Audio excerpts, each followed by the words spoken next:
15 मई 2008 नूताड़ा का एक मध्यम वर्गीय समुदाय 14 वर्षीय अरुषि तलवार को अपने बेडरूम में मृत पाया गया।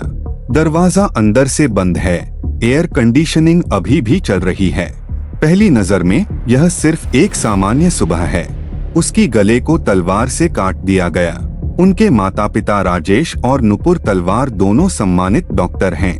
इसी घर में उन्होंने कहा, पूरी रात उन्हें कुछ नहीं सुनाया। एक सुरक्षित समुदाय, एक बंद दरवाजा, एक चुप्पी का हत्या। 3 तत्वों का संयोजन पूरे भारत में उलझन फैलाने वाला एक जटिल पहेली बन गया। आरुषि वह बच्चा है जो देखने वाले को आश्वस्त करता है। अच्छे अंक, शांत स्वभाव, जीवन का तालमेल घड़ी के स्विंग की तरह है। स्कूल जाना, गृह कार्य, थोड़ा संगीत और कभी कभी इंटरनेट पर बैठना। कोई भी सोचता नहीं था कि इस ऐसे परिवार जो आपत्ति भरे दृश्य में लगभग अविश्वसनीय लगता है, भारत के सबसे उलझन भरे अज्ञात मामले के केंद्र बन जाएगा। 14 मई की शाम सब कुछ सामान्य था। शाम के भोजन के बाद आरुषि अपने कमरे में लौटी और जैसे हर रात अंदर से दरवाजा बंद किया। माता पिता बेडरूम में हैं।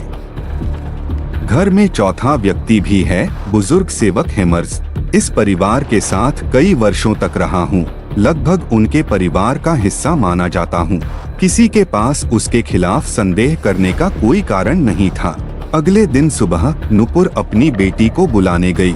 दरवाजा बंद है, यह कोई अजीब बात नहीं, लेकिन कई बार ठोकर देने पर कोई जवाब नहीं आया। अस्थिरता फैलने लगी। दरवाजा खुलते ही पूरी दुनिया ढह गई। स्थल पर लड़ाई के संकेत लगभग नहीं मिले। यह और भी चिंताजनक है, इतने क्रूर हत्या के बावजूद कोई चिल्लाहट नहीं, कोई झगड़ा नहीं। मानो एक हाथ ने पूर्ण शांति में इसे पूरा कर दिया। शौक में पहला सवाल उठा, कौन किया? संदेह ने स्वाभाविक रूप से हेमरज की ओर झोंका। वह घर में है और वह गायब हो गया। फोन नहीं जा रहा, कोई ट्रेस नहीं। पुलिस का प्रारंभिक निष्कर्ष सरल और सीधा था। सेवक ने मालिक की बेटी को मार डाला और भाग गया। मीडिया ने तुरंत कहानी का स्पूट लगाया। गायब सेवक हत्यारा है शीर्षक पृष्ठभूमि को ढक रहा है, लेकिन यह उत्तर साफ है जो संदिग्ध है। कोई खिड़की का टुकड़ा नहीं, कोई दरवाजे का फटना नहीं और कोई ताला भी नष्ट नहीं हुआ। इसका अर्थ है कि हत्यारा या तो घर के अंदर था या फिर वह आमंत्रित किया गया था। अगर वास्तव में हेमर्स होता, एक बिना किसी प्रशिक्षण के सेवक, तो वह इस जगह को इतना साफ कैसे कर सकता? जांच ने सही उत्तर के नीचे दरारें सुनी, लेकिन ध्यान की जड़ता इसे हेमरज पर अभी भी बांधे हुए रखती है। फिर 16 मई की सुबह छत तक का दरवाजा खुल गया। छत पर दूसरा लाश लेटा हुआ था, हिमराज। उस व्यक्ति को जिसे कल सभी ने हत्यारा बताया था, अब ऊपर उठकर लेटा है। गले को लगभग उसी तरह से काट दिया गया। एक ही घर, एक ही रात, 2 हत्याएं। मामला एक सीधी रेखा में शिकार करने की जानकारी से एक दोहरे हत्या के उलझन में बदल गया, जो सिर झुका देता है। पहले सभी अनुमान ध्वस्त हो गए। अगर हेमराज हत्यारा नहीं है, तो हत्यारा कौन है? उस रात घर में 5वीं व्यक्ति नहीं था। दरवाजा अंदर से ताला लगा हुआ है। पुलिस बहुत बड़े दबाव में फंस गई है। पिछले दिन ही हेमराज को हत्यारे के स्तंभ पर चिपकाने वाली खबर चैनल को अब एक समान ढंग से कैमरा मोड़ दिया गया। नया ध्यान घर के अंदर की ओर है। यह आंतरिक अपराध है। यह निर्णय जैसे जंगल की आग की तरह पूरे देश में फैल गया। जांच की नजरें अब आरुषि के माता पिता की ओर बढ़ने लगी। राजेश और नुपुर के हर कदम, हर वाक्य, स्थल का हर विवरण माइक्रोस्कोप के तहत रख दिया गया। कुछ जांचकर्ताओं ने देखा कि स्थल पर प्राकृतिक लगने की कमी थी। रक्त के निशानों का वितरण ऐसा लगता है मानो उन्हें नियंत्रित किया गया है। कमरा अत्यंत साफ सुथरा था, मानो किसी ने बाद में फिर से व्यवस्था की हो। इसके बाद मीडिया में एक विस्फोटक शब्द फैल गया, सम्मान की हत्या। रिपोर्ट से अंदाजा लगाया जा रहा है कि माता पिता शायद आरुषि और हेमर्स के बीच किसी ऐसे परिदृश्य को देख गए हैं जिसे वे सहन नहीं कर सकते। 2 लोगों को गुस्से में मार डाला। इस सिद्धांत के पास कोई ठोस सबूत नहीं है, लेकिन पर्याप्त भावुक यह हर टेलीविजन बहस के केंद्र में तेजी से घुस गया। लोग स्क्रीन के सामने बैठकर अदालत में सच्चाई की पुष्टि होने से पहले ही अपना फैसला कर चुके हैं। लेकिन समस्या यह है कि यह सब कुछ एक धारणा पर टिका हुआ है। हत्यारा कभी भी स्पष्ट नहीं हुआ। सटीक समय रेखा को पुनर्निर्मित नहीं किया जा सकता। सबसे घातक बात यह है, अपराध स्थल शुरू में हुए अव्यवस्था के बीच गंभीर रूप से प्रदूषित हो चुका है। बहुत से लोग पहले ही घर में आ गए, महत्वपूर्ण साक्ष्य उलट गए। यह पूरे मामले में एक अपरिवर्तनीय गलती है। दबाव के तहत मामला केंद्रीय जांच ब्यूरो को सौंप दिया गया। लोग सोचते हैं कि सच्चाई अंततः सामने आ जाएगी, लेकिन सीबीआई के अंदर भी विभाजन हो गया है। एक टीम का मानना है कि माता-पिता संबंधित मामले में शामिल हो सकते हैं। एक और ऐसा मामला है जिसमें सबूत की कमी है और अन्य संभावनाओं को खारिज नहीं किया जा सकता। इस आंतरिक मतभेद ने मामले को और भी अधिक धुंधला बना दिया है। मीडिया न्याय सर्वोच्च स्तर पर पहुंच गया। आरुषि की गोपनीयता सार्वजनिक क्षेत्र में चर्चा में आई है। उसकी छवि को बार बार पुनर्निर्मित किया गया और जो पहले जीवन को खो चुकी थी, उसका कोई बचाव नहीं रहा।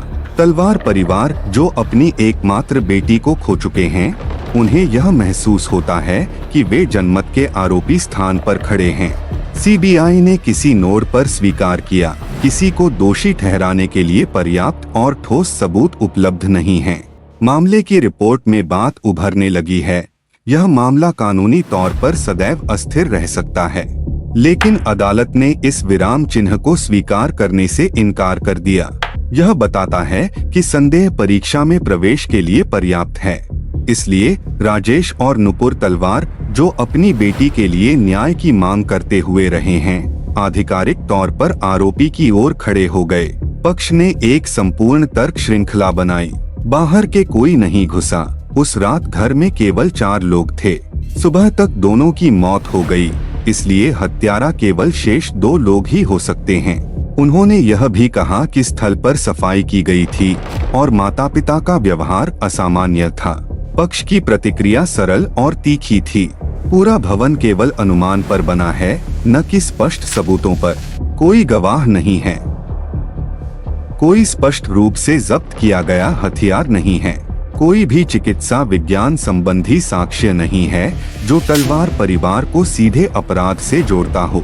उन्होंने जांच में मौजूद कमियों को एक-एक करके खोला। स्थल पर प्रदूषण, साक्ष्य के प्रबंधन में त्रुटि, विरोधाभासी चिकित्सा अनुसंधान रिपोर्टें।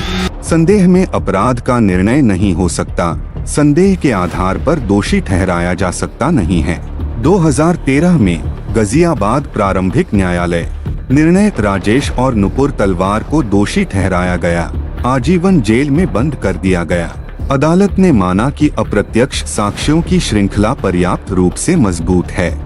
बेटी को खोने के बाद इस अभिभावकों को फिर से स्वतंत्रता खो गई, लेकिन उन्होंने हाथ नहीं छोड़े।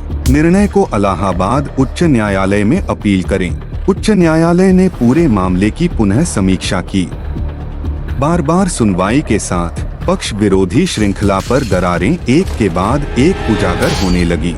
हर चरण में सवाल बने हुए हैं।